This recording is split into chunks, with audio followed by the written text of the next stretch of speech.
Selamat pagi dan salam sejahtera kepada saudara-saudaraku yang saya kasihi dalam Kristus Yesus. Horas madihamu selalu nakadamang denang.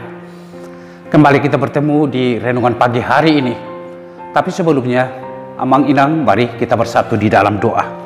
Kasih karunia yang dari Allah Bapa, anaknya Tuhan kita Yesus Kristus dan Roh Kudus memberkati saudaraku sekalian. Amin. Amang inang, apa kabar nih? Kabar baik, kabar sukacita, kabar sehat, kabar gembira menyertai kita semua. Renungan firman Tuhan bagi kita di hari ini dari kitab Filipi pasal 2 ayat 5 dikatakan begini, saudaraku. Hendaklah kamu dalam hidupmu bersama menaruh pikiran dan perasaan yang terdapat juga dalam Kristus Yesus.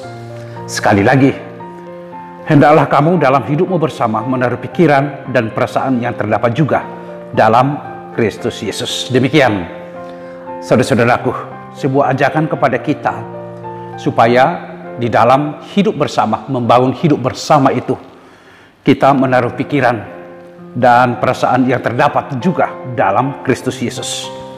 Tentu kita bertanya, ada apa dan apa pikiran dan perasaan yang terdapat di dalam Kristus Yesus itu, saudara-saudaraku? Melalui firman Tuhan ini, paling tidak ada 3 hal yang mau disampaikan. Pikiran Kristus yang pertama itu, saudara-saudaraku, adalah pikiran yang rendah hati, kerendahan hati. Kenapa kita katakan pikiran yang rendah hati? Karena, saudara-saudaraku, Tuhan atau Yesus Kristus melihat bahwa Kristus meskipun dalam rupa Allah, tidak menganggap kesetaraan dengan Allah itu suatu yang harus dipertahankan. Bahkan Kristus merendahkan dirinya dengan mengambil rupa seorang hamba dan menjadi sama dengan manusia. Jadi di sana kita melihat kerendahan hati itu yang diperankan oleh Kristus demi dan untuk keselamatan kita semua, keselamatan manusia itu sendiri. Dan yang kedua, saudara-saudaraku, pikiran Kristus itu adalah pikiran yang taat. Jadi Kristus taat kepada Sang Bapa yang mengutusnya, di mana Dia menunjukkan ketaatannya sampai mati, bahkan mati di kayu salib, saudaraku. Ketaatan Kristus kepada Bapaknya adalah sebagai contoh yang sempurna bagi kita untuk mengikuti kehendak Allah dalam hidup ini, mengutamakan kehendak Allah di dalam kehidupan ini. Itu berarti, saudaraku, kita harus mengembangkan sikap hati, sikap mentalitas, lebih mengutamakan apa yang Tuhan perintahkan daripada apa yang ada di dalam pikiran kita, apa yang ada yang kita bisa capai dengan kekuatan kita. Tetapi apa yang menjadi pikiran Kristus itu di dalam ketaatan kepada Tuhan, itulah yang harus kita bangun di dalam kehidupan setiap hari. Yang ketiga, saudaraku, pikiran Kristus itu adalah pikiran yang mengutamakan kepentingan orang lain juga. Jadi dia mengutamakan apa yang menjadi kepentingan orang lain, mengingatkan kita untuk tidak hanya mencari kepentingan diri sendiri, tetapi mencari dan kepentingan orang lain. Jadi dia tidak berpusat kepada dirinya sendiri atau bersikap selfish. Dia hanya memikirkan diri sendiri, tidak, tetapi dia memikirkan bagi orang lain. Dia ada sikap mentalitas untuk peduli terhadap orang lain. Kristus selalu mengutamakan kebutuhan dan keselamatan orang lain dalam pelayanannya.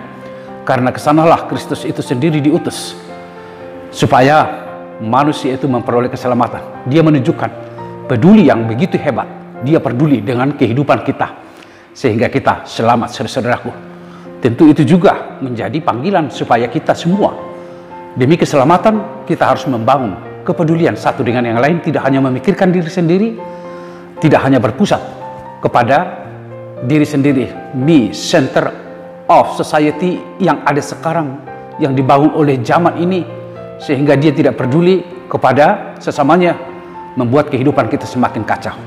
Tetapi dengan kepedulian, dengan hidup peduli terhadap orang lain, maka di sana akan kita rasakan bagaimana persekutuan hidup bersama itu menjadi hidup yang selalu dirayakan di dalam cinta dan di dalam kedamaian. Saudara-saudaraku, ketiga hal inilah pikiran Kristus yang disampaikan oleh renungan ini untuk kita aplikasikan, kita perankan di dalam membangun hidup bersama dengan orang lain, dengan siapapun, di tengah-tengah perbedaan yang ada, di tengah-tengah perbedaan agama, suku, atau ras yang ada, kita membangun pikiran Kristus.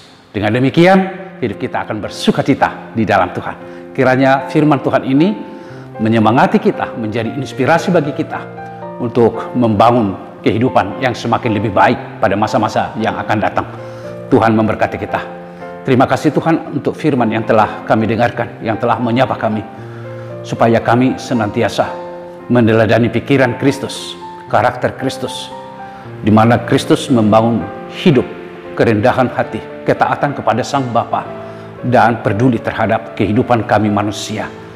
Hidup seperti ini juga bagaimana supaya di dalam hidup keseharian kami selalu ada di dalam kerendahan hati, tidak tinggi hati, tidak sombong, tapi kami rendah hati dan taat terhadap perintah Tuhan, terhadap firman Tuhan. Karena itulah kehidupan yang sesungguhnya. Dan kami juga membangun sikap peduli satu dengan yang lain di tengah-tengah perbedaan yang ada. Berkatilah seluruh jemaat-Mu yang sedang melakukan aktivitasnya, yang bergumul menghadapi persoalan dan kesesakan, dan jemaat yang sedang sakit, Tuhan lawat, Tuhan berikan kekuatan, dan Tuhan sembuhkan mereka dengan anugerah-Mu ya Tuhan. Kaulah Allah yang kami puji dan sembah, kepadamu kami berserah dalam Kristus Yesus.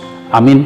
Anugerah dari Tuhan kita Yesus Kristus, kasih setia dari Allah Bapa, serta persekutuan Roh Kudus memberkati saudaraku sekalian. Amin. Mari saudara-saudaraku, semangatlah bekerja, senyumlah selalu, dan Tuhan memberkatimu saudaraku.